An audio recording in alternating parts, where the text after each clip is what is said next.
शेरबा चढ़ाल मैया करेली गरजनवा हो गवार लोगवाना माई के बूझे ना मरमवा हो गवार लोगवाना माई के बूझे ना मरमवा हो गवार लोगवाना शेरबा चढ़ाल मैया करेली गरजनवा हो गवार लोगवाना माई के बूझे ना मरमवा हो गवार लोगवाना माई के बूझे ना मरमवा हो गवार लोगवाना।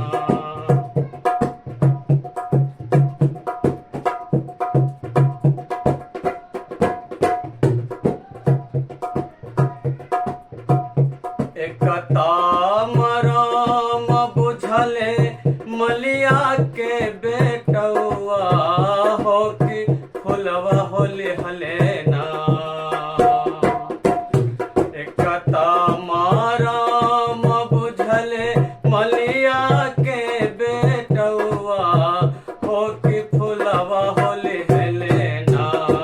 माई के हारावा चढ़वले हो कि फुलवा होले हलेना माई के हारवा चढ़वले हो कि फुलवा होले हलेना माई के बूझे ना मरमवा हो गवार लोगवाना माई के बूझे ना मरमवा हो गवार लोगवाना।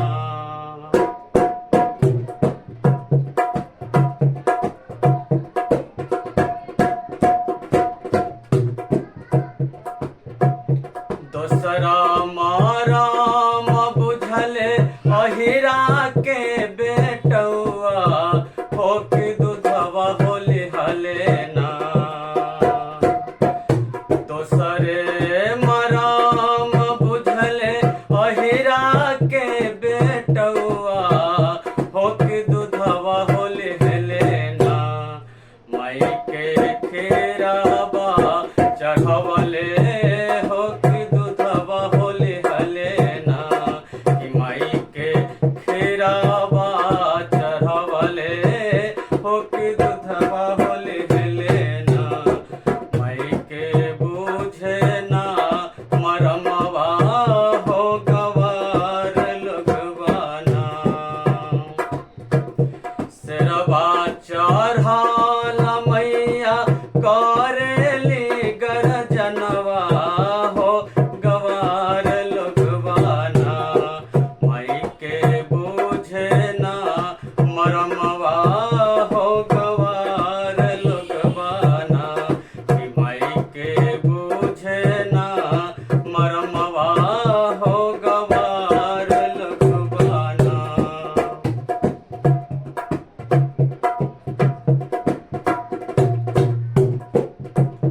तेसरे माराम बुझले कहरा के बेटवा हो कि दियावा होली हलेना तेसरे माराम बुझले कुम्हारा के बेटवा हो कि दियावा होली हलेना माई के जोतावा जरवले हो कि दियावा होले हलेना कि माई के जोतावा जरवले हो कि दियावा होले हलेना।